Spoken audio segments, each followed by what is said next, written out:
for joining us. My name is Maria Rajnagam. I have the honor of chairing our board for the American Chamber of Commerce. Delighted to see you here because of obviously very important time, very important discussion. We have an esteemed panel who has a lot of expertise, so at the end, please don't be shy about asking questions for your specific situation or business. This is what we're here to do. We're hoping to not only demystify and unpack what's happened, but hopefully give you some solutions in moving forward as well. So without further ado, we're going to start with Dan Kisselback, followed by Namir, followed by Jerry, and then we'll have some Q&A. So Dan, over to you. All right, well, thanks very much, Maria, and thanks for the opportunity to speak to this group of seasoned professionals. And I wanted to just say a few remarks and maybe turn it over to my colleagues here on the panel, and then I turn it over to you to ask questions. In a nutshell, I think my clients have gone through the 5 stages of grief. Denial, bargaining, anger, depression, and acceptance. And we're now at the point of accepting that we're in a new era.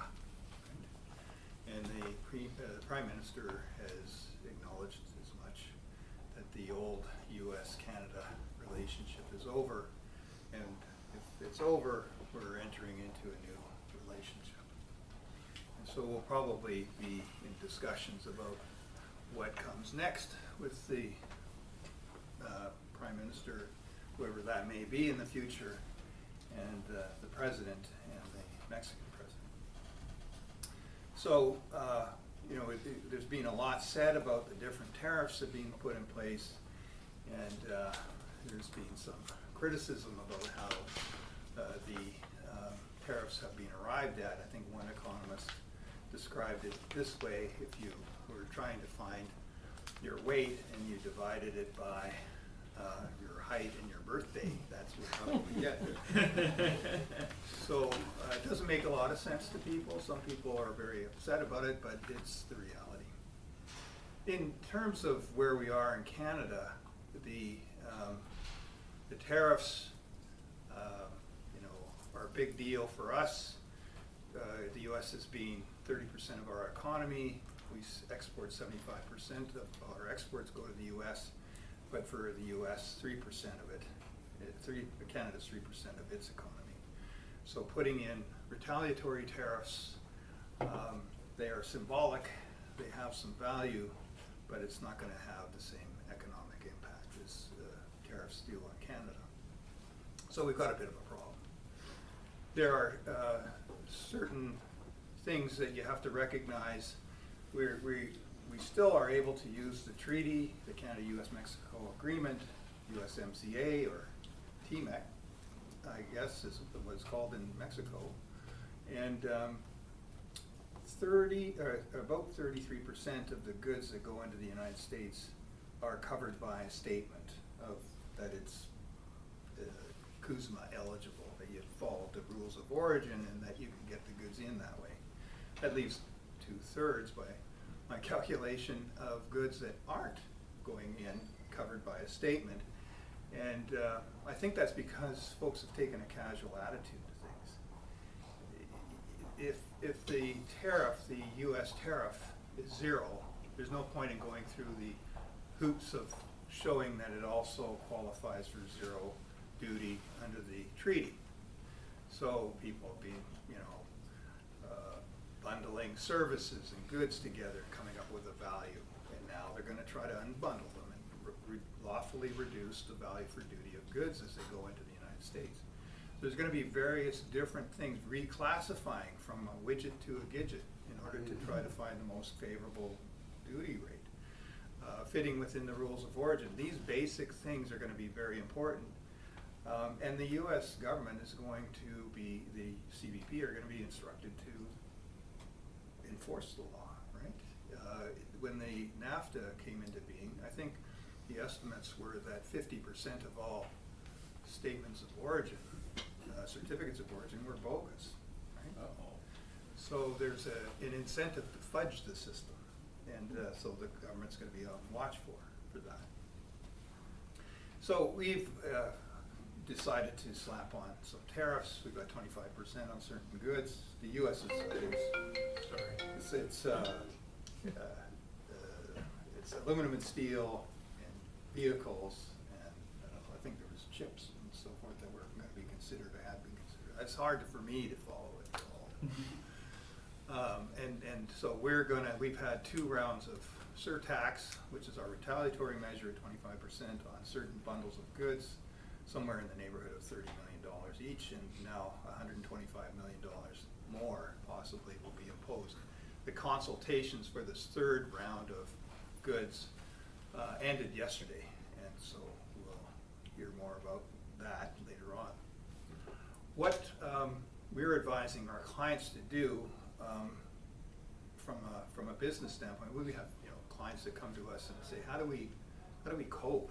And I think the first point I want to make is swift adapters are going to benefit. It's going to be a competitive advantage to adapt to the new environment.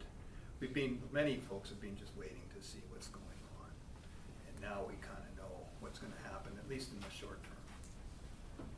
The second is we kind of try to advise folks to take and use some of the business tools to organize thoughts on how to do a business transformation or customs transformation, a gap analysis. What's the current state? What's your desired future state? What's the gap?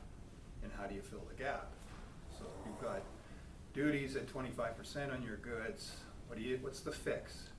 Can you get to where you need to be by getting an exclusion, or can you get a certificate of origin, or can you minimize the duties and taxes? Can you what are the things that you go through the playbook of things that you need to do to get to home, and then fill the gap. And you also may need to do a sensitivity analysis. How much is this duty going to cost you if you're exporting $100 million of goods into the United States? 25%, $25 million. You can do a lot with that. Maybe you are going to want to move your distribution hub into the U.S. Maybe you are going to consider doing manufacturing of a line down in the U.S. I don't know. So those are the types of tools that we've been applying in these types of circumstances. And at the end of the day, there is, in Canada, you can apply for remission, cancellation of the surtax. So what's remission? It's basically the governing council can issue an order to cancel the surtax for individual companies or on a per goods basis or a sector basis where it's in the public interest. And what's in the public interest? Jobs in the economy, right? So if you can say that you're going to save jobs in the economy and there's a lot at stake, you've got a good shot at it. The current processing time for remission applications is about 3 months. A typical case, an example might be you're exporting from Canada raw aluminum. It comes back in sheets for cans, for beer cans, something that I know about, a little bit of beer. And the surtax is 25%. So you're paying 25% outbound and 25% inbound. So there's not a lot of people that make beer cans in Canada. There's about 50 suppliers of this type of good. And so you can make a pitch here that if you have a company in Canada that's supplying product for all the craft beer companies, that there's a public interest in not hitting the product with a 25% surtax. That's the kind of argument that you can make. Outbound to the U.S., so far under the emergency tariffs, there were no exclusion options, but under different pieces of legislation there have been. And in the United States, I think in 2018, there was something in the neighborhood of 60,000 exclusion applications, 20% of which were granted. So we're going to see a little bit of jockeying around on remissions and exclusions, and also companies that have in Asia, for example, moved their production out from China to Vietnam or Malaysia or something like that. they may want to take advantage of what we have now is the Comprehensive and Progressive Trans-Pacific Partnership, duty-free trade, export to Canada some materials, duty-free, have the manufacturing here, converted from a widget to a gidget with the regional value content, and then export it into the United States. So there's going to be a little bit of what I would call free trade arbitrage. So those are the things that I'm seeing in my capacity as a lawyer and an advisor on inbound and outbound trade. And maybe I'll turn it over to the next speaker for a little commentary. Namir? Well, with those type of changes that we're seeing, with tariffs, the other space I'm seeing also on cross-border tax is, you've got these supply chain disruptions, you've got regulatory changes that are happening, not only at the international level, at the federal level, we're also seeing it at the state level. And for businesses, they're trying to figure out how do we manage through these changes and what's coming next. And we've had about 2.5 months now with the new president, who made a lot of promises on the campaign trail, and essentially saying, in this campaign I have some promises that I'm going to implement on the individual side, on the business side. A lot of the promises that he made on the business side of things were focused on businesses that are in the manufacturing industry, as well as a focus on small businesses, and telling them that there's going to be some expensing that he's going to accelerate for those small businesses. And a lot of this is driven by what happened in 2017. So during Trump's first term, we had what's known as the Tax, Job, and Cuts Act, Trump's tax reform. And a lot of the provisions that were pushed through the Trump's tax reform, these are provisions that are temporary, which means they are set to expire essentially at the end of 2025. So practitioners that work in my space that do cross-border tax, we are expecting more winds of change, not just with these tariffs, but we're also expecting a major tax bill to be effectively implemented this year. And I'll walk through what that means, but essentially, lawmakers have to go through the debate of, do we want this government revenue, and how do we balance this with economic growth? While also looking at, they have to be fiscally responsible, they have deficit, and there's these competing interests while looking at these temporary provisions that are set to expire in 2025. Now let's say Congress says, you know what, we're going to do nothing about this. We're just going to wait and see what happens with these temporary provisions. Well, if they do nothing about it, that means we're looking at multi-trillions of dollars of tax increases for Americans. So that's not an option. But there's a lot of different changes that, again, that's been promised. Like on the individual side, this was promised last summer, things like, and it runs the gamut of, wild to mild, but, no tax on overtime, no tax on tips, this is for individuals, no double taxation for Americans that are overseas, some special deductions for newborns, deductions for loans on US manufactured cars. But on the business side, there's actually a lot of interesting provisions that have also been promised, and there's a lot of discussion and debate about it. So for example, the big headliner that happened with the 2017 tax reform that everyone knows about, works in my space at least, is the US corporate tax rate, it was a graduated rate. So it went all the way up to 35%. And Trump's tax reform basically said we're going to have a 21% flat rate. There's discussion around whether that's going to go down to 20%. But the other big incentive that, again, with a focus on US manufacturers, one of the promises that we're expecting with this major tax bill that'll come out in 2025, or potentially 2026, but I think it's going to be either 2025 or 2026, is around lowering the corporate tax rate for US manufacturers down to 15%. So essentially, if you're doing assembly or manufacturing in the US, you're going to see this lower tax rate. Again, to incentivize companies to keep their manufacturing in the US and then reinvest that extra cash that you have back in the business. There's also a talk about reinstating what's known as a domestic production activities deduction. Bunch of words there, but what this is something that was eliminated in 2017, and it allows for a deduction on income that you're generating when you have manufacturing or assembly in the US. Funny enough, even that deduction, if it's reinstated back for US manufacturers, it'll also give you effectively a 15% tax rate in the US as well. The other one that, again, legislators are looking at is again, another provision is for pass-through entities. So there was a 20% deduction that was also introduced as part of Trump's tax reform. And this deduction allows for a 20% deduction for entities that we call pass-through entities. So this could be a partnership, this could be certain LLCs, it could be a sole proprietorship.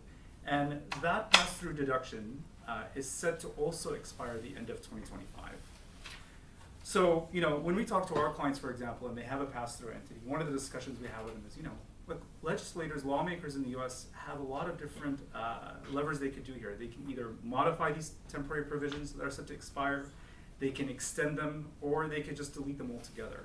So I would advise them, if you have a pass-through entity, so if you have a partnership, if you have a sole proprietorship, if you have certain LLCs, model this out. Model out what happens if these temporary provisions do expire at the end of the year.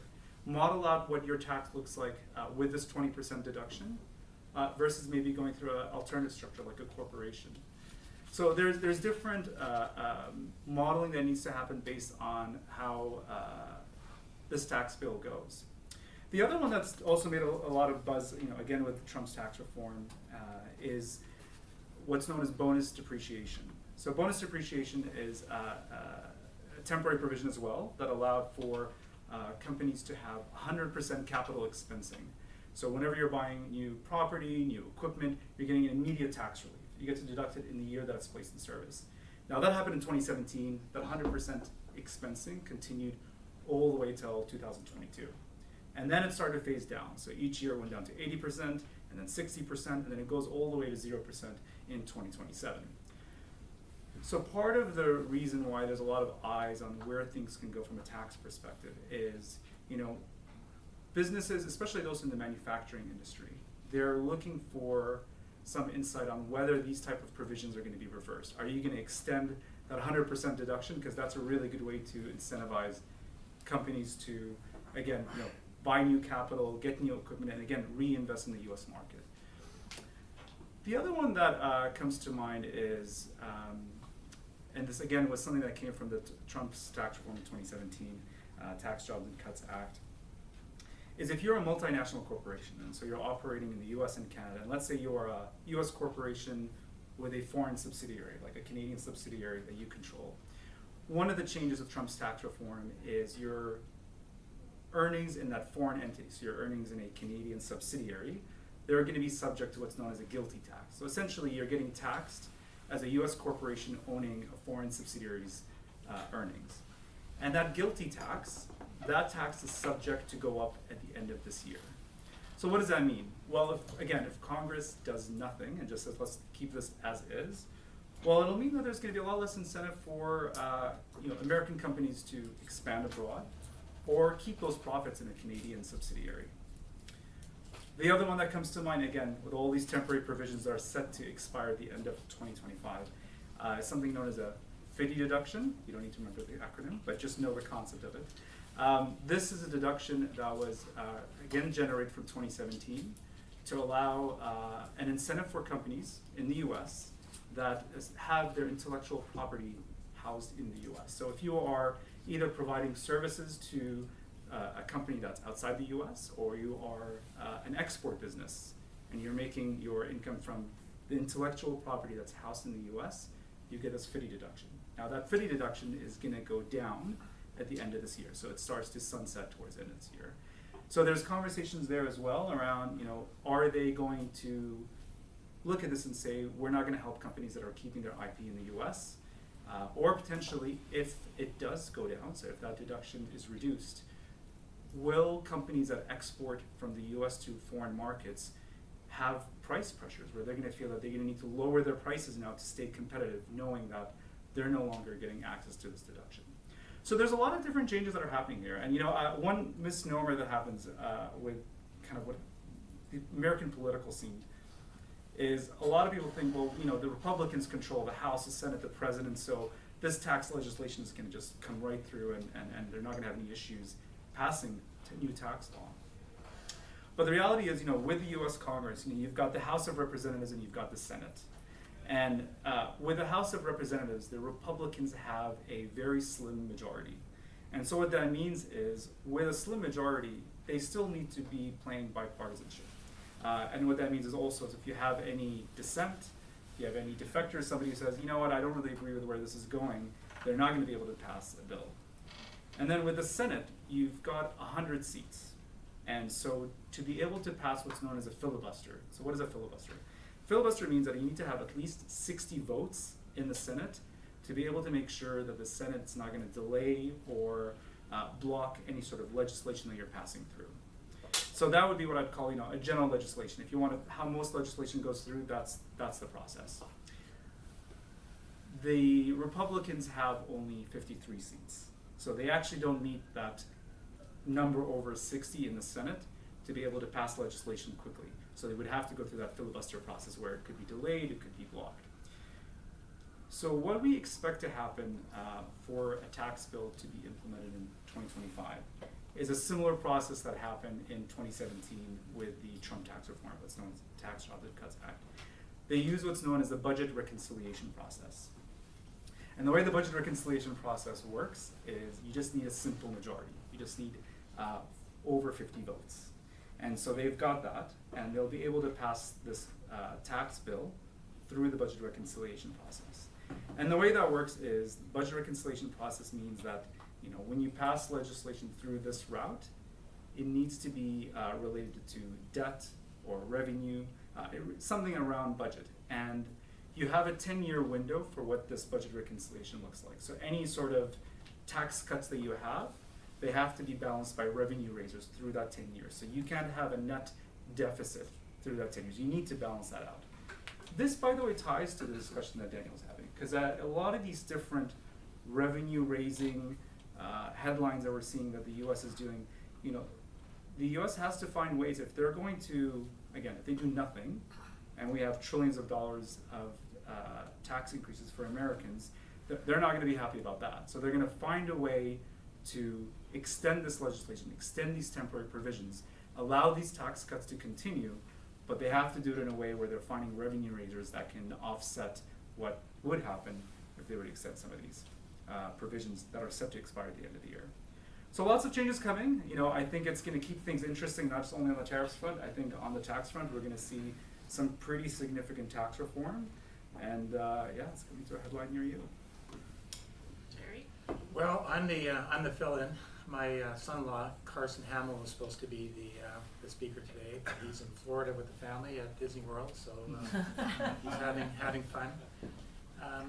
You've got the lawyer who sets up all the corporate structures, you've got the accountant to reduce the taxes as best as he can, and we're kind of the end user. We built a cross-border firm called Snowbird Wealth Management. Now I'm going to take this in a different direction as well here too, because of my experience. So we are the ones that are, you've saved your money, you've got your IRAs, a lot of Americans moving up to Canada here, a lot of Americans moving up to Canada, a lot of Canadians coming home. We're the ones that actually have that ability to manage those assets on both sides of the border.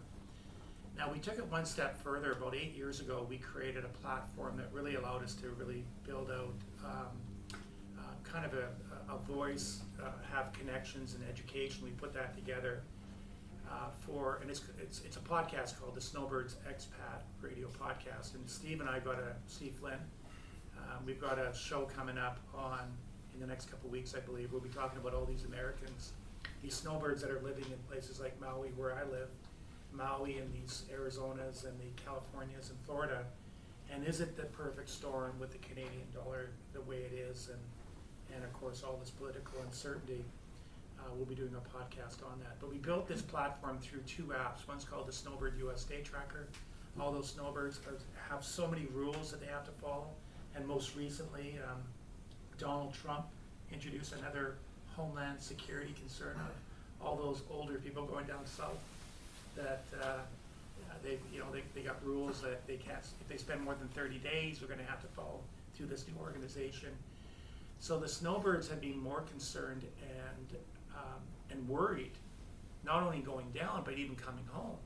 And of course, coming home is never a problem because they're Canadian. Unless you've got a bunch of drugs in that back of that station wagon, you should be okay. But we also built another app called the Canada Physical Presence Tracker.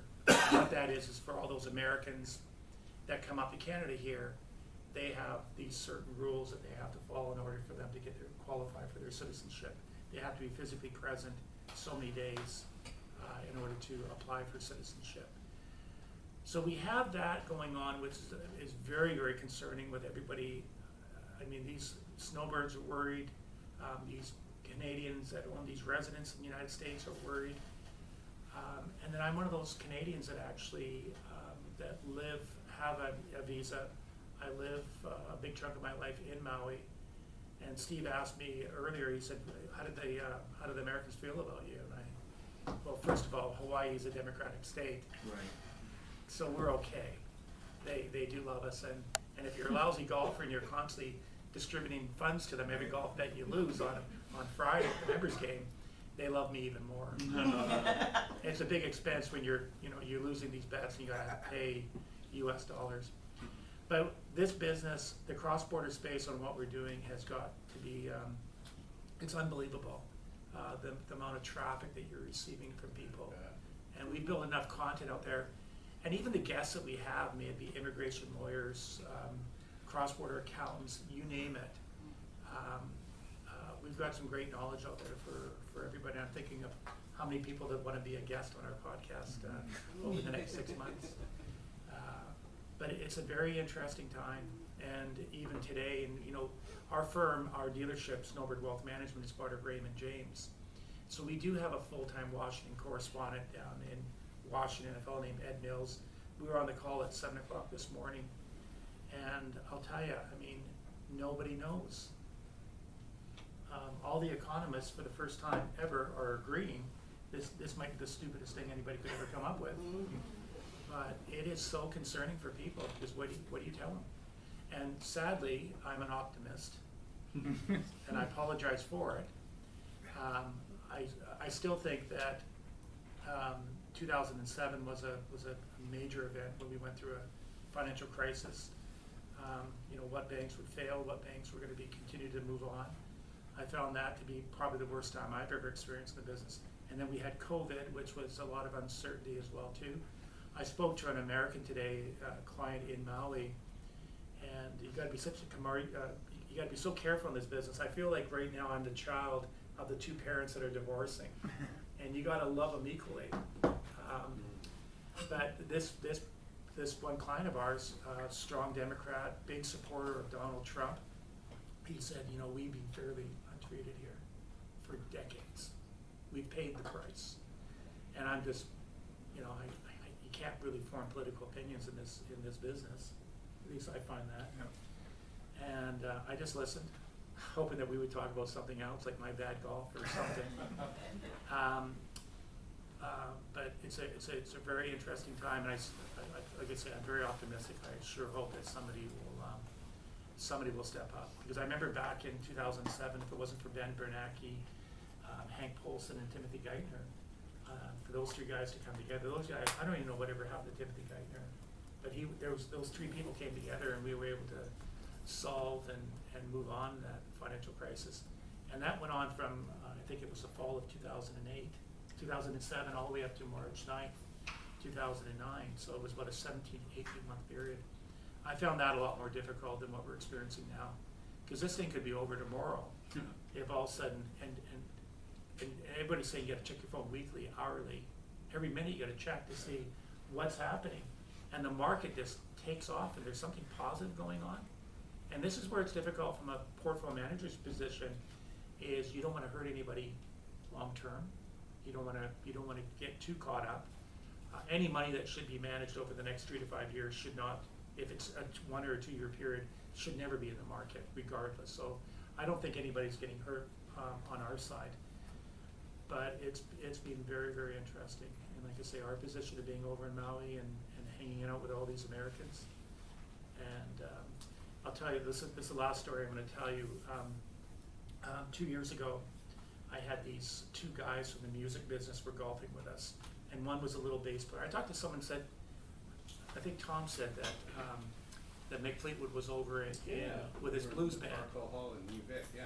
So I know that group of guys, and I know his bass player, and then there was this big guy that worked with Mick. He was kind of his personal assistant, bodyguard. Mick is a functioning alcoholic, so he's got to have 24-hour care with him at all times. Anyhow, this guy, this friend of mine, is a big guy who's the guardian angel, whatever you want to call him. And Lenny came up to me before we started playing golf, and he goes, "You know that guy's a Republican." I mean, that's how divided they are. I'm thinking, what am I supposed to do? Is he supposed to ride in his own cart, or what's going on here?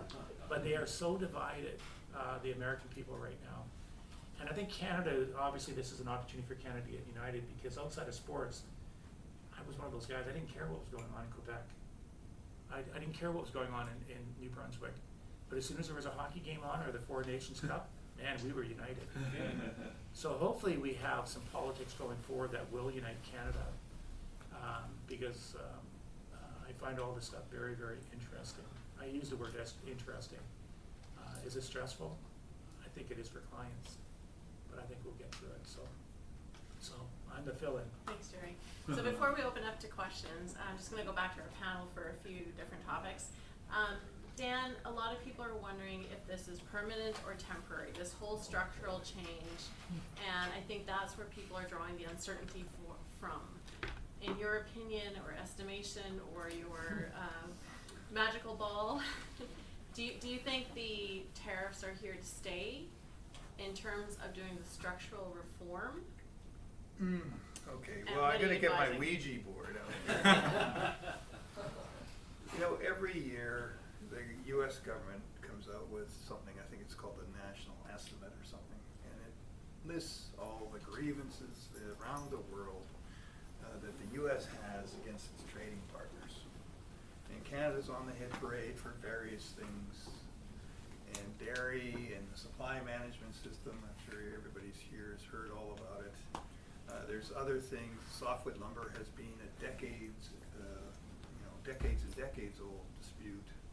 There are things that we are doing, digital services tax, so those things are gonna have to be resolved again, right? Or there's gonna be a new approach to dealing with it. There is one theory that we've just been softened up like a meat hammer for a piece of veal, right? Getting ready for the true negotiation on things. And some folks were surprised that we were not hit with larger tariffs. We still have steel and aluminum and cars, but things that are under the treaty that are qualified for the preferential tariff treatment under the USMCA are still getting in. So it leaves the inference that we will be in a position to continue this relationship under some sort of an agreement carrying forward with, what started in the 1960s as the Auto Pact, right? So we've had 60 years of organized rules-based trade, and it's not maybe free trade, but it's something that we can build on. And if we do that, then it'll be more of a Fortress North America mentality, right? And we'll continue on with that, and folks in other spheres of influence will create their own trading blocks and have created their own trading blocks, China being one of them, with the regional economic agreement that they have. I forget the exact name now, but that's where I think we're heading, right? That's my guess at this point in time. It's just that we've integrated ourselves so deeply that to pull this apart is going to take many, many years, and it'll be very costly. And we've seen what's happened with the markets recently, and how much pain can both countries withstand while this level of uncertainty and angst is going on. That's a big issue. And that's a perfect pivot to Namir, because as he was talking about all the various tax cuts that are to expire, and under the budgetary reconciliation program, they have to do it in that way. I probably said that wrong, but they have to do it in that manner. So it's not just about saving the tax cuts that were implemented in 2017, but it's also about generating the revenue to pay for the forthcoming tax cuts. And so if you're going off of the restructure, do you, Namir, think that this is here to stay with what they're trying to re-engineer the United States? The tariffs? We haven't actually even seen, I think, the tip of the iceberg yet. Like you just mentioned earlier, like the digital services tax. Like that's an interesting one because I expect, now mind you, that's on services, right? So the way digital services tax works is essentially, some countries have decided, you're a big tech company, you have no physical presence in our country, we're going to tax you on these services you're providing digitally for us. So Canada, UK, Italy, Spain, many of these countries have said we're going to jump on this wagon. US looked at it and said, wait a second, this is unfairly taxing our big tech giants like Meta, Facebook, Google. So we're going to retaliate on this. They haven't retaliated yet on this. So I actually think that's coming to a theater near us as well. But what Biden tried to do a kind of a half measure on this. He said, I'm going to provide what's known as like global minimum tax and say, this is my kind of measure to help ensure that if you have a company that's operating in Canada and Europe, the European Union, we're going to make sure that you're still getting taxed for operating in that country at a minimum of 15%. But the reality is, even with that, we've seen several countries still go forward with this digital services tax. And what the US has done already is they said, hey, you know what? We don't like this. This impacts us most unfairly for our companies. And we think it makes American companies less competitive as a result. So they've actually pulled away from the global tax framework on this. It's called the OECD. To be totally frank, whether things are going to stay or not, even that, I was expecting this morning, or yesterday morning now, to hear some response on what Trump wants to do with countries that have gone ahead and jumped the gun and said, we're going to implement a digital service tax. So I think there's more to come. We haven't seen the end of it. I think this is probably the beginning of a lot more protectionist measures that we're going to see, not just in the US, but I think a lot of different countries that, in this increasingly digital world where you can be operating, without any physical presence, they're going to look for different ways, not only at a country by country level, but we even see it in the US at a state level. Each state is getting a lot more aggressive in the ways that they're taxing a non-US business that has no fitting in the state physically, or even just employees or a car driving by carrying their goods. But if you are doing business in our state, we're going to tax you more aggressively than we would have another American company in another state. So that type of cash-strapped mindset of how states are operating, how countries are operating, I think we're going to see a lot more of it. And to your point, Jerry, does that mean that the ideal situation of becoming wealthy and becoming a snowbird, is that still the desire of Canadians, do you think? I think people are going to start to get to know Canada very well. Canadians that are going down south. It's interesting. There's so much unknown, so you can speculate. But we had, like I say, on our call this morning at 7 o'clock with our Washington correspondent and one of the lawyers that worked on the agreement between Canada, Mexico, and the United States. They were shocked that it was this big. It was kind of a worst case scenario, but they still believe that's kind of a negotiation tool to get everybody back to the desk, back to the table, and get this thing done. So there's all kinds of surveys being done right across the country, United States and Canada, with advisors with Raymond James on what do we think, and everybody's kind of looking at a 10-20% tariff is what we think is going to happen. And that's just a consensus with a bunch of advisors. I mean, who knows if that's how accurate that is, but optimistic. And with that note, I'd like to turn it over to you. So these are the experts. Don't be shy. We're here to help you. And so if you have a specific question for your company or you're asking for a friend, please take the time to do that now. Ellen, go for it. Well, first of all, thank you so much, and thank you for organizing this. This is so timely and so important.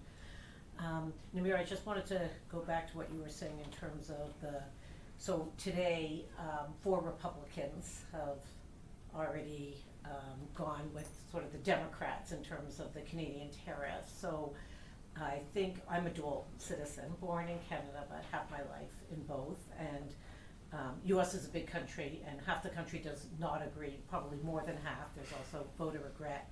This whole situation now, I think what's happening with people getting fired, with the tariffs, with people struggling with business, a lot of Americans are realizing that this isn't a good idea.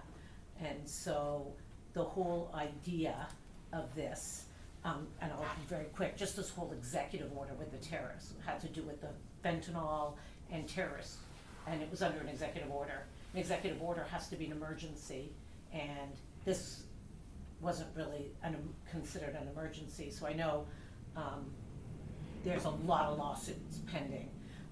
My practice being US immigration law, I'm dealing with Canadians who have products that they've been buying from the US and bringing it back to Canada, and they're realizing, let's say it's steel fabrication, and realizing it's not such a good idea because of the tax implications. And so what they're wanting to do, which Trump incentivized, is for Canadian businesses to go to the US and set up business there.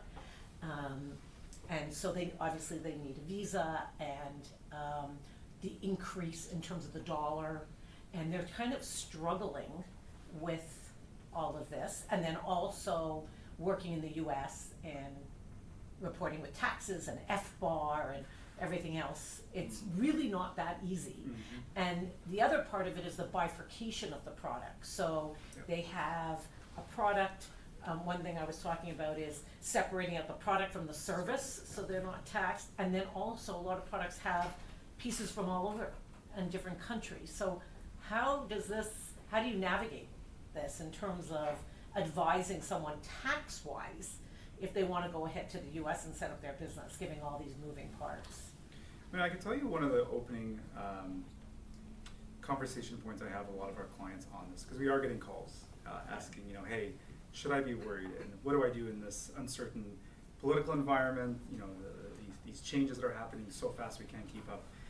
And I would say, first measure would be, is this a reactionary measure to these headlines, like to the tariffs, to these political uncertainties? Because I think, when you're looking, like from my perspective, what I'm trying to do is problem solve for clients and help them build a strong, cross-border tax planning strategy so that they're minimizing their tax exposure. But I'm also making sure that it's not necessarily a reaction to, what's happening today. Because the reality is, even with this Republican-controlled Congress and White House, there is a mid-year election coming up, in 2 years, and less than 2 years exactly. And I would say this wide swing that we're seeing right now, for example, with the tariffs, it's going to have repercussions, whichever way it goes. I'm not having a opinion on that, but it could have repercussions for Trump that is going to impact where the mid-year elections go. So I think strategically as a business owner, you want to do a couple of things. I think primarily, have an action item of modeling this out. Model out what happens, for example, on the tax front. What could happen if Congress does nothing? What happens if Congress extends these provisions? What happens if their tariffs go in a different direction? If they're going to have a retaliatory tariff based on where things go between U.S. and Canada? I think all of these are options. If I was a business owner today, before I make the move to say I'm going to shift my operations, my employees, my intellectual property, because all of that has a tax consequence to it, right? So I would say before you go into that kind of phase two, I would say phase one, model it out so you have a good understanding of what could happen on all these different possible iterations of reality for you as a business owner. And there are ways for business owners to still have access to the American market and still be able to have a tax efficient plan that brings profits back to the business owners, brings the profits back to Canada. But again, I think it needs to be part of a strategic long-term view, not necessarily one that's reactionary to what's happening, because Twitter can only be updated so often per minute. And just then I'll finish with this, is that I think people are doing the math and they feel like they're going to go to business if they operate the way they are now, and I think that's a big concern. It's also interesting because there are some little nuggets of opportunities that I see, even in how Trump is legislating. Again, there's a wide gamut of ideas that get thrown out there. One of them, it's a funny name to it, but he's calling it freedom cities. But essentially what this is he's looking at different designated lands across the U.S. and says, these are underdeveloped areas. If somebody comes in and says they're going to invest a certain amount of money in there, it's $1 billion right now, that might go down. We're going to make sure that we're going to give you an HOV lane in terms of processing anything that you need to get permits, licenses. Oh, and by the way, we're going to make sure that your tax rates are going to be half of everything else federally and at the state level that any other company is seeing in the U.S. That's an interesting concept. Like, I think if I was a Canadian business owner and I knew that that is a option at the table, I would want to know how Canada's going to respond to that. And I think, we've got obviously our own federal election coming up, but those are ideas that are not far-fetched for Canada to say we can be competitive in this space too. Thank you. Just to add to this, we have a couple of firms that were assisting, at maybe exporting $100 million of goods into the U.S., 25% duty, it takes all the margin out of a business, right? And so their problems are generally, you don't have any profit, how long can you last? And at the same time, the customers of their customer in the United States are seeing U.S. companies saying, hey, we're going to supply you with our stuff. You don't have to use the Canadians. They're going to have to pay 25% more. So they're going to lose their market share. So far, the folks that are interested in shifting to have a distribution hub or a manufacturing center and so forth, they've already got reasons to be there, right? They're not all of a sudden just shifting over. They may already have been using a 3PL or something like that as a distribution hub. They may already be thinking about getting a lease, or they have some interest or reason to be in the United States. And the Trump tariffs have just tipped the balance over into moving their operations into the U.S. That may or may not change, but those are the types of companies. The delivery times, like here, it could take 18 months when they're getting it from the States in 3 months. Yeah. So it's like things like that. So what we have been doing, as I mentioned, and you mentioned, this was, cost it out. What happens if it's 20%, what's 25%, whatever, and see if it's worth the investment, and then charting it out. We'll have a transfer pricing person, a U.S. tax person, a Canadian tax person, an immigration person, a customs person. You're going to need a team to do that shift, and you have to be worried about things like, are you disposing of your business if you're going to sell into the U.S. at a lower margin and then have a U.S. affiliate that's selling at a higher upcharge in the United States because there's possible deemed disposition of business issues and so forth. So it's not amateur hour, right? You have to be ready to do that.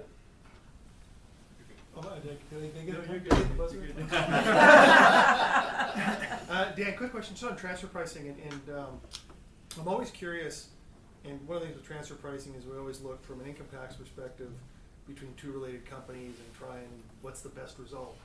And there may be one result that's great from an income tax perspective, but that's very different from an excise tax perspective. Can you just comment a bit about the opportunity to have two different prices, or is that a problem, or do you see that? Well, I mean, you're right. From a customs standpoint, you want to get your goods into the United States or wherever it is at the lowest possible amount.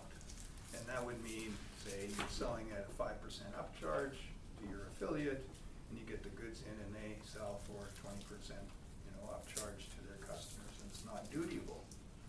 But then Canada will take a look at that shift and say, well, you were making 25%, now you're only making 5%, and all the profit's going to your affiliate.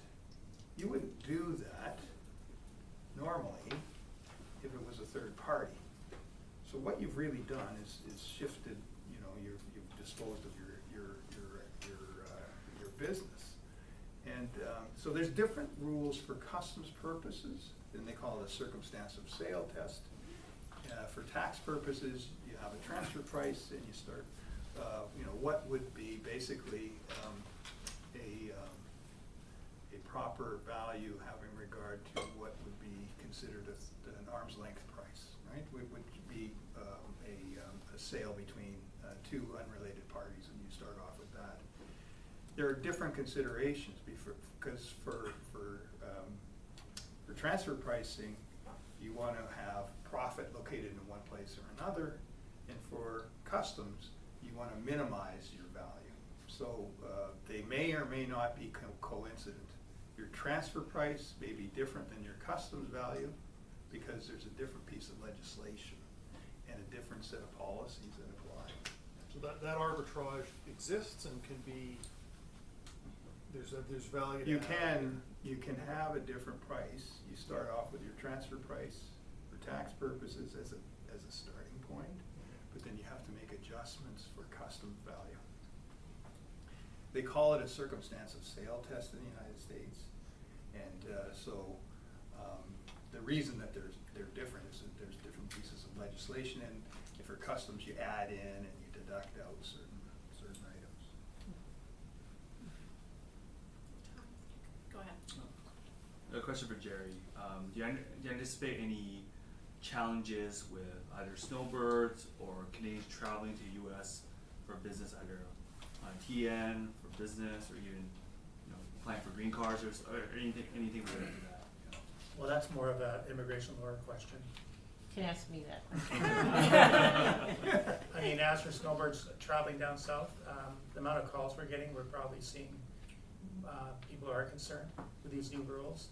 But I think you're also dealing with a demographic that is, older, 65, 70, 75. So I think these people are worried at the best of times. So all we can do is get the right immigration lawyer on the podcast and kind of address it. So we try and stay out of the lane. My job is just to smile and ask the questions. Simon? Oh, I think you had a question. Simon's my colleague. Let him Okay, know. all right. Question related to customs, and I mean, we sell a product into the U.S. We're saying it's USMCA compliant, and obviously that was always easy to do. It was free trade, but now, like, what is a review or what does an audit look like from customs? How do we prepare that if that does show up? Because the possibility of that happening now is increased, I suppose. Yeah, it's a good question. I think, and we have materials on this, but basically, they'll write you a friendly little letter, right? And they'll say, hey, we're going to take a look at it. Maybe a focused assessment if it's in the United States or in Canada. We'll do something called a verification, and it's a similar process. Basically, they say, wake up, we're here. We want to take a look at your imports, and it's usually the year before, right? So there's nothing you can do about it. It is what it is. You're usually using a broker or whatever. So give us, and then they'll do a sample. And they'll say, hey, we want to take a look at, maybe it's valuation. How are you valuing your stuff? And they'll pick 5 or 10 sample transactions. Give us all the backup for your sample transactions and take a look at it. It's nice to be able to be on time in responding, because if you're not, then it kind of creates a red flag that you're not ready, you haven't been ready, you're just making it up as you're going along, right? So you have to be like a duck, look calm on the surface and paddle like hell underneath, right? And have one point person. Don't have a million people responding. Don't have the broker and a couple people within the firm or the lawyer. Pick one person and have a backup, and treat the thing with a sense of urgency. Now, the officers have a right to come and inspect things, do a little visit, see the operation, do all that sort of stuff. Don't freak out about it. Just again, get the right advice and get people ready. Have one person speaking. Don't answer really complicated questions off the top of your head. And you have the opportunity to provide written responses. I've been on these verification things. Usually it's in apparel and that kind of stuff where there's high volumes, and they'll ask everything about your general ledger and how did you do the additions and the exclusions and how did you get to the valuation that you did, and you can put it up on a big screen like this and have a boardroom table, and if you're efficient and you make the officer's job easy, chances are you can skate away with this without too much of a problem. If you do have a problem at the beginning, sometimes it's good to recognize it in advance of the meeting. If you have the right advice, you can say, look, we looked at stuff, not perfect, right? Throw the government a bone. Tell them where I'm not saying give away the store, but you tell them there's a few hiccups here and this is where it is, rather than having them show it to you, because then it looks like you don't know what you're doing or you're trying to hide something. So those are different types of strategies, and I'm just covering the initial piece of it. But That's the idea. It's not dissimilar to a tax audit. Go ahead. I do have a question for the panel. Thank you, great presentation so far. I do have a question for the general audience. How many here are manufacturing products in Canada right now? Any manufacturers here? One? Wow, okay. Two? You make stuff, don't you, Ashley? In the US. Oh, in the US. Okay, and I guess to you, sir, are you looking to establish manufacturing in the US? Yeah, basically. Basically, yeah. We've been looking at, I mean, doing business in Canada is difficult. They tax us drastically more than we do in the States. We have started a couple of different things in the States over the last few years. Not necessarily considering moving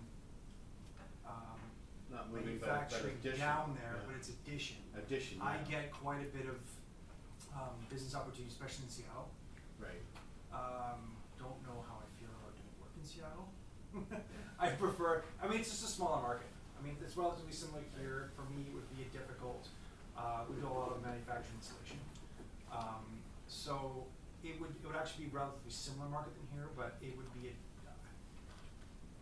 there would be no gain for us, really. Like realistically, what are we doing? Just driving out to Seattle. So for us, it would be something, if we're gonna go down there, we're looking at a couple places, further south, larger markets, but also much larger facilities. Yeah. So I could operate probably a 10x facility in, let's say, Houston. We were actually there last week touring it. That would quadruple my output. I have a very big issue locally with literally, whether it be staff, equipment, space, you name it. It would resolve a lot of our issues. So I would actually think we would, like the plan, I could foresee it, we would open it and run it parallel, but I could see that would eventually feed Canada. Oh, I see. Because, I mean, it's just, if you're, here we operate, like our facility operates roughly about $550, $600 a square foot. In the States, they operate around 80. Yeah, yeah. If I can put our operational efficiency into their square footage, I mean, I have an issue keeping up with work here. Well, it sounds like a sensible thing to do. Right, like at that point, it just alleviates what we do here. So if anything, I could see us moving in there from a tax advantage perspective, we pay drastically less tax. Mm-hmm. One of the things that I'm interested here is kind of seeing the implication of if we do this move, how the dual tax would work. That's kind of been, like there's a partnership, there's me, there's three of us, I'm just one. Yeah, yeah. But that to me would be the scary part, let's put it that way, is how that tax implication plays out if we ever do get to the point, not just operating as two separate facilities, but actually importing those goods into Canada. Right, right. Because it is just incredibly expensive to do business in Canada. Yeah, another dimension to it. Yeah, thanks for sharing that. Appreciate it. I do have a question. Can I just ask what kind of business it is? Do signage and wayfinding. Sorry? Signage and wayfinding. So I do there's only about four companies in BC that do like Braille type things, like ADA compliant signage, wayfinding. So we do all the hospitals, schools, universities. Okay. We're doing Oak Ridge Center, like large construction projects. Yeah. We do a lot. But from a signage perspective. But like it's not just signage as a signage perspective. Like we actually focus on wayfinding and stuff like that. So we'll build pylon signs. It's that type of stuff we do, getting people from A to B. That is the core. It's not necessarily just pretty posters and whatever else. So from that perspective, like the States is so enveloped in ADA compliance compared to Canada anyway. Like I export currently to the States from time to time, most likely up and down the East Coast. The West Coast. I don't really do much work back east. But just because there are so few of us that do it. So like I said, it's just, Seattle would be a parallel market. Like I'm already exporting there. I'm kind of looking towards something a little bit different. But real estate in Seattle's not overly much different than here. So from a fabrication perspective, I need a larger plant to be able to output more. is the big part here. So it's the tax implication of working backwards that is like I said, there's three of us, we each kind of have different aspects of it. That's my concern. Okay, my second question, thank you, is does anyone here bring goods into North America through foreign trade zones? Okay, a couple of us. And now the question to the panel, are we hearing any talk of tariffs applying to foreign trade zones for goods that are landing in the US and coming to Canada? Because right now they're exempt, which is good for Canadian manufacturers, but if those foreign trade zones now fall under tariffs, that's going to be bad news for Canadian manufacturers like us. Are we hearing anything on that subject? Foreign trade heard zones? anything. You know, we have customers and clients that use FTZs, foreign trade zones. And the concept that you know I'm familiar with is, say, an apparel company. They bring in goods they're built in China or wherever, and they're put in a foreign trade zone in, say, Miraloma, California, and then out of that foreign trade zone it comes up to Canada, or it could go to Mexico, or it could go to Brazil, or whatever. There are rules that relate to transshipment under the Customs Act, for example, in Canada, that provide for the duty-free importation of the goods into the country. So I'm not too sure, you know, that will deal with the surtax. The surtax is not a duty in the true sense of a customs duty, but it may deal with the U.S. customs issue, because you're coming in under a transportation and export entry rather than a consumption entry. So you may be free of U.S. duty, but in Canada, if the goods are on that wonderful list, you may be subject to the surtax. The thing about it that I find interesting is that Canada is a bit behind the U.S. in the sense that we don't have FTZs in the same sense that the U.S. has. And that's a competitive, I consider that to be a competitive disadvantage, because you can take goods and then do some light manufacturing and all sorts of wonderful things and move it around and not have taxes applied, basically. Whereas in Canada, you can only do things like put hang tags on and stuff like that, unless you get a specific permit to import into Canada for manufacturing and export back to the U.S. Very limited things. So that's an area where the Canadian government can take a lesson from the U.S. and increase our productivity by redesigning FTZ type structures and models here to provide for, you know, better manufacturing systems. The FTZ and Nanaimo was a big help to us when the longshoremen went on strike in Seattle and Vancouver, and the container ships couldn't load or unload, but they did in Nanaimo, and so that was nice through the FTZ. But I am a little concerned that the Trump administration tomorrow could say, all right, the various FTZs in the United States now are going to be taxed when they land, or not applied, and so those goods coming into Canada are going to be taxed everywhere. But that hasn't happened yet, and, No. and that's a good thing, but just curious. Yeah, Thanks for the response. and when you say FTZ and Nanaimo, I guess, you know, in my parlance, we call them bonded warehouses, where people can do a little bit of light, like not as extensive as FTZ in the United States. And that's where I say we should really take a look at it, say at the airport location or some other place where we could really improve our systems. Thank you. Good question. Yeah, this kind of, it builds a little bit on your question. I run a company called Romex, and we import products from Germany, both into Canada and into the US. We have the exclusive distribution rights. It's an exterior landscaping product of epoxies, resins, like permeable exterior grouts and bedding systems. So we bring in some finished goods into Canada and the US. Then we also bring in like the syrup of the Coca-Cola. We bring that in, and we go to a couple of co-packing manufacturing plants on the East Coast and centrally in the US. And then we basically take their syrup and we mix it in with a bunch of rocks and sand and water and whatnot, just to really simplify the process. So we can say that those goods are all made in America because they're over 50% made in America. So my question, one of my colleagues was asking me, his understanding was that if more than 50% of that good, and the materials in it are produced in America and come from America, like the different mines and quarries and whatnot, will we still be taxed or have to pay tariffs on these products that are being like the sauce, the secret sauce being imported from the EU?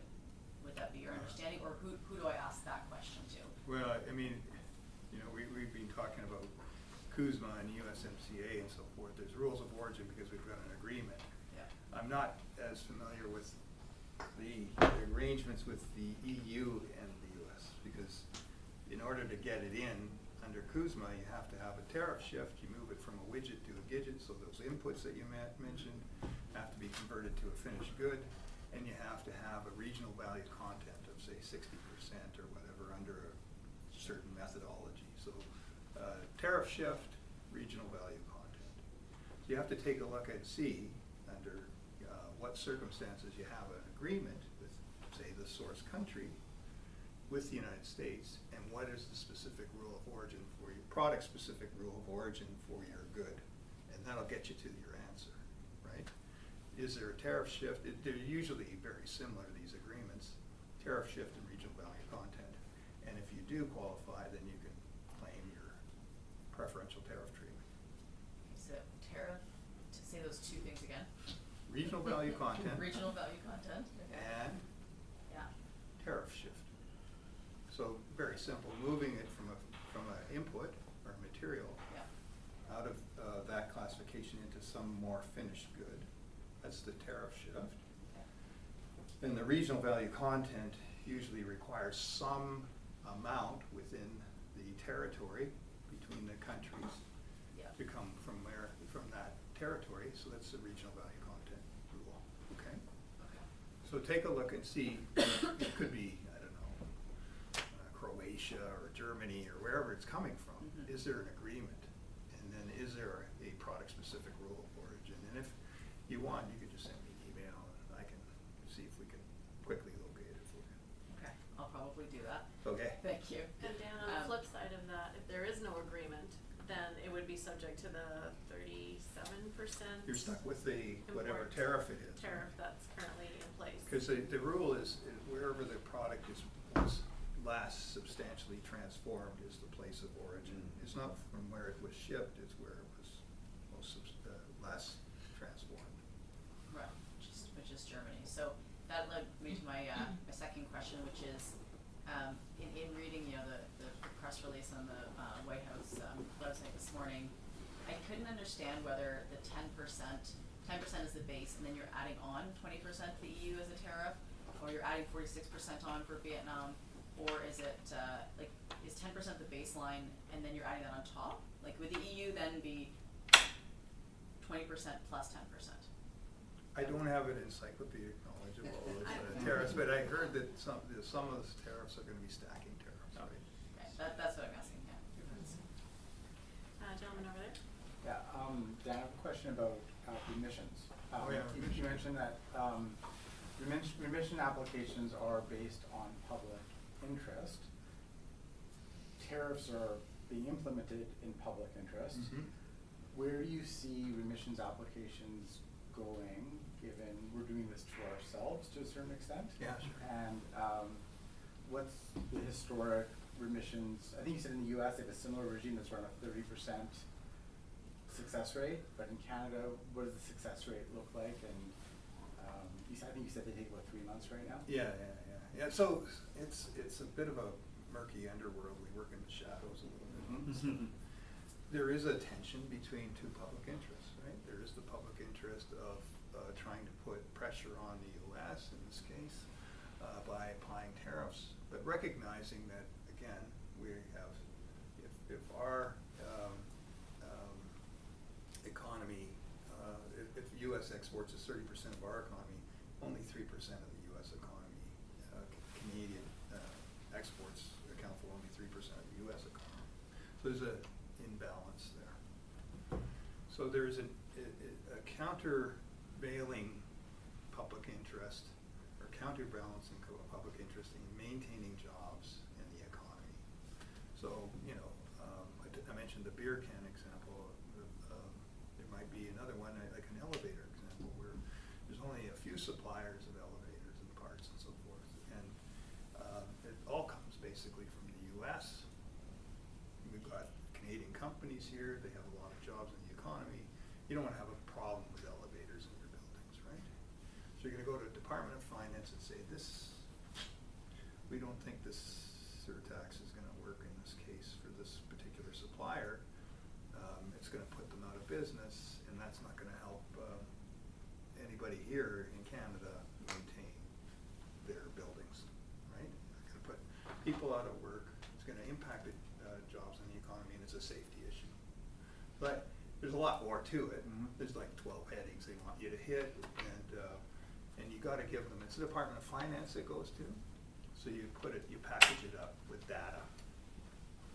So they'll want to know the economic impact, and you know, how does it impact your specific firm, and you're going to have to disclose certain information in order to get to home. Now, I don't know what the stats are in terms of success rate, but you want to pick bets where you have a good public interest argument, and you can package it up that way.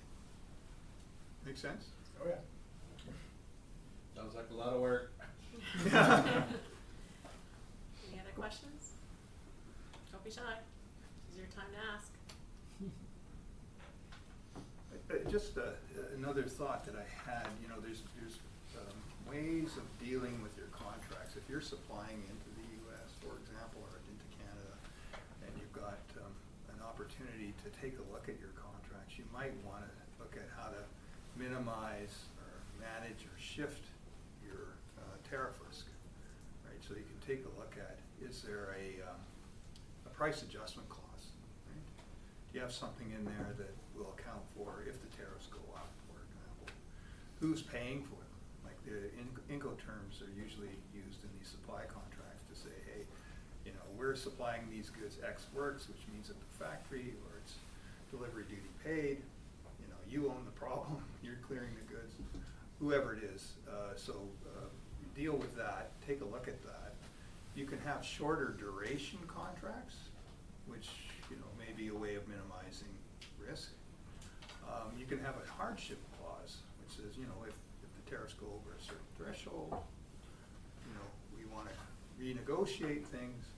Or you can have a force majeure clause that says all bets are off, we're out of here. We can't afford to be in business with you. So that's another thing that you might want to consider when you're supplying goods across international boundaries in this kind of a volatile world. I think the bottom line from my perspective is, you know, the swift adaptation is going to be a competitive advantage. Yeah. And so if you can accept the reality that we're in right now, which is a higher tariff risk environment, higher tariff environment, it's best. There was a study by the Peterson Institute a while back which indicated that tariffs are easy to ratchet up, but they are slow to come back down.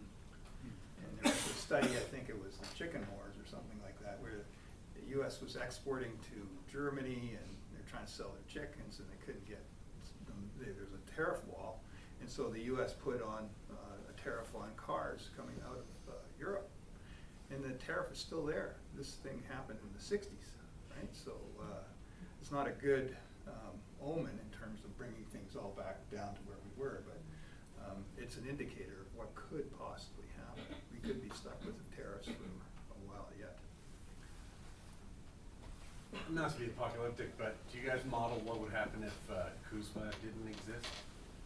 Well, I mean, people have done that. It's not a happy story, right? It's Or visas for Canadians to the US or something like that?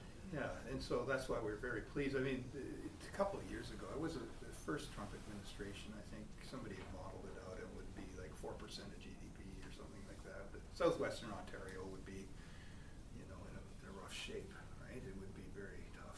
So we were kind of happy that the CUSMA rules still stand, and what appears to be happening is that we're going to be in a renegotiation phase of the agreement. Jerry? Just to kind of extend on your question there, I think, this is a good time. I think if you have a multinational business, have a review through your business structure, have a review through your tax planning strategies, and there is an opportunity to model these things out and look at what are your options. Do nothing, shift your manufacturing or operations or where your intellectual property is, and based on where these changes can happen on the tariff side, on the Canadian and U.S. corporate tax, there's opportunities to model this out, so at least you have the answers at your disposal and you can make decisions that are informed as things change and as things evolve on both sides of the border with politics and with tax legislation. I would add, just be careful where you're getting your information from, because I think we all have phones, we all see those headlines. Be careful and just get a reliable source. I know that I've tried to. I personally have turned off. I don't listen to CNN or Fox or NBC. We've got great resources that are following this very closely, and we're more than welcome to reach out to us. We could send you this information, but it's very detailed. ChatGPT is not your friend for this these questions, just by the way. Yeah, I just want to echo that. We are always advocating for speaking to a professional. Do not try and do this research via ChatGPT or anything else.